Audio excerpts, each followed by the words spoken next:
Kabar ini, kabar terkabar.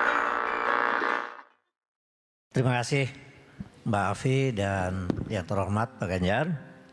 Saya ingin melanjutkan soal visi besar ya dari Pak Ganjar tentang Indonesia menuju negara maritim yang unggul. Sudah 10 tahun sebenarnya pembicaraan maritim ini. Tetapi kayaknya nggak jalan gitu. Jadi yang masih dominan itu adalah continental based development itu. Itu yang pertama, mengapa ini 10 tahun ini hampir tidak ada perubahan. Terima kasih Pak Didin, silakan Pak Ganjar untuk dijawab. Maritim 10 tahun tidak berubah, ya nggak niat Pak. Mau pakai alasan apa lagi? Masih land base, continental base Pak. Kenapa kemudian fasilitas kesehatannya bangun puskesmas Pak? Kenapa tidak puskesmas terapung? Kenapa membuat jalan tapi tidak membuat sistem transportasi laut?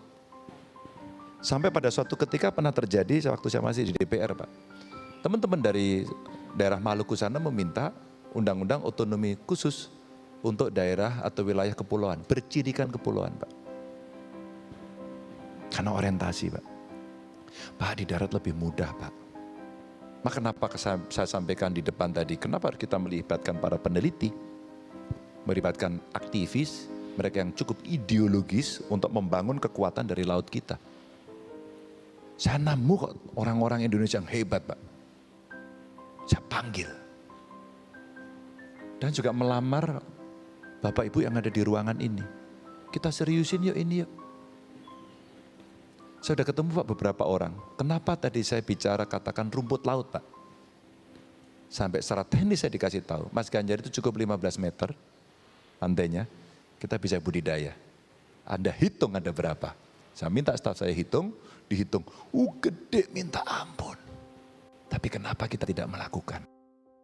Menteri Kelautan dan Perikanan Susi Pujiastuti menyatakan 4 tahun pemerintahan Jokowi JK, Indonesia telah mampu membangun negara maritim. Dari neraca perdagangan, perikanan Indonesia kini telah menjadi nomor 1 se-Asia Tenggara. Susi menyatakan neraca perdagangan hasil perikanan Indonesia telah meningkat sebesar 13,88% dari tahun 2017. Menurutnya, peningkatan volume ekspor ikan dari tahun 2017 mencapai 7,21%. Selain itu, nilai jual ikan juga meningkat sebesar 12,88%. Kementerian Kelautan dan Perikanan juga memberi sertifikasi hak atas tanah pada nelayan dan asuransi usaha budidaya. Susi menekankan komitmen pemerintah dalam membangun negara maritim ditunjukkan dengan penguatan pembangunan Indonesia sentris berbasis industri di kawasan pulau terluar, serta penangkapan dan penenggelaman ratusan kapal ilegal.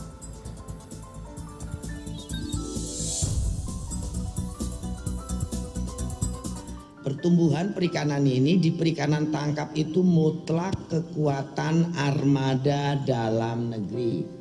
Mutlak kekuatan armada nasional.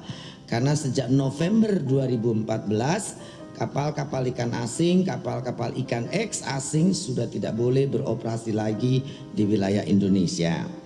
Jadi sebetulnya pada era globalisasi begini Pak Jokowi ini sangat komited untuk membangun kemaritiman perikanan nasional. Bapak Ibu yang saya hormati, hampir 2 periode kepemimpinan Bapak Presiden sudah banyak meletakkan fondasi bagi pembangunan ikan maritim masa datang, antara lain pengembangan konektivitas maritim yang mencakup tol laut, jaringan energi yang digital, hilirisasi sumber daya alam termasuk sumber daya kelautan, pengembangan destinasi wisata unggulan, khususnya wisata bahari. NTT adalah satu yang favorit, the coming next Bali ya. Jadi tepuk tangan untuk NTT semuanya.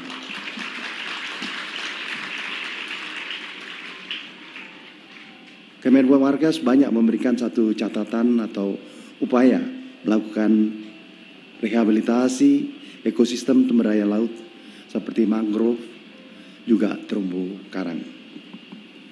Haluan maritim Indonesia sudah diarahkan pada sasaran yang tepat. Insya Allah, pembangunan kemaritiman akan mampu mengantarkan Indonesia mewujudkan visi Indonesia 2045 menjadi negara Nusantara yang berdaulat, maju, dan berkelanjutan. Perkembangan substansi lainnya yang telah diletakkan sebagai dasar bagi pengembangan kemaritiman yang akan datang antara lain penetapan kebijakan kelautan Indonesia yang menjadi pedoman umum kebijakan kelautan dan langkah pelaksanaan yang disusun dalam rangka percepatan implementasi poros maritim dunia. Yang kedua adalah muatan kemaritiman dalam rancangan RPJMN 2025-2045. Lalu yang ketiga adalah Indonesia telah menginisiasi Forum ICE Archipelagic and Island State Forum sebagai wadah negara-negara pulau dan kepulauan untuk bersatu dan mengambil langkah-langkah nyata dan konkret mengatasi tantangan bersama khususnya dampak perubahan iklim. Yang terakhir adalah PDB Maritim sebagai indikator ekonomi untuk memantau hasil pembangunan kemaritiman. Perkenankan saya atas nama jajaran Badan Pusat Statistik di seluruh Indonesia mengucapkan terima kasih atas terlaksananya launching produk domestik bruto kemaritiman tahun 2017 sampai dengan tahun 2021. Mohon izin Bapak Menteri dan Bapak Panglima, pada kesempatan ini saya mau melaporkan beberapa hal sebagai berikut. Yang pertama, data dan informasi statistik yang berkualitas yang menyajikan kondisi dan kinerja sumber daya di bidang kemaritiman di Indonesia dapat digambarkan melalui indikator produk domestik bruto kemaritiman. Pada tahun 2021 dan tahun 2022, BPS bekerjasama dengan Kementerian Koordinator Bidang Kemaritiman dan Investasi melakukan penyusunan produk domestik bruto kemaritiman. Penyusunan PDB kemaritiman mengacu pada rekomendasi dan manual standar yang berlaku secara internasional. Cakupan klasifikasi produk domestik bruto kemaritiman juga berdasarkan framework dari Ocean Accounts dan disesuaikan dengan kondisi di Indonesia. Sehingga diperoleh 12 klaster kemaritiman dan 374 klasifikasi baku lapangan usaha Indonesia tahun 2020. Dalam pembangunan basis data PDB kemaritiman berpedoman pada Peraturan Presiden Nomor 39 Tahun 2019 tentang Satu Data Indonesia.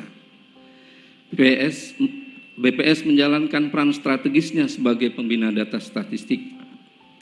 Dukungan berbagai kementerian dan lembaga di bawah koordinasi Kemenkomarves dalam penyediaan data administratif juga telah mensukseskan penyusunan PDB kemaritiman Indonesia. Untuk itu kami menyampaikan terima kasih kepada seluruh pihak yang telah mendukung penyusunan PDB kemaritiman. Secara khusus kepada Kemenkomarves dan kementerian lembaga lainnya atas dukungan dan kolaborasi yang sangat baik hingga saat ini. Bapak Menteri Perhubungan dan Bapak Panglima TNI yang saya hormati, pada kesempatan yang baik ini kami melaporkan hasil dari penyusunan PDB kemaritiman. Pertumbuhan PDB kemaritiman di Indonesia di tahun 2021 mencapai 2,04%. Kontribusi PDB kemaritiman Indonesia pada tahun 2021 mencapai 7,60% dari total PDB Indonesia. 4 klaster yang memberikan kontribusi terbesar adalah klaster perikanan dan budidaya maritim sebesar 29,11%, klaster sumber daya energi maritim sebesar 24,98%, klaster transportasi dan aktivitas penunjang maritim sebesar 9,78%, dan klaster industri kemaritiman lainnya sebesar 7,90%. Penyusunan PDB kemaritiman ini adalah suatu proses yang dinamis.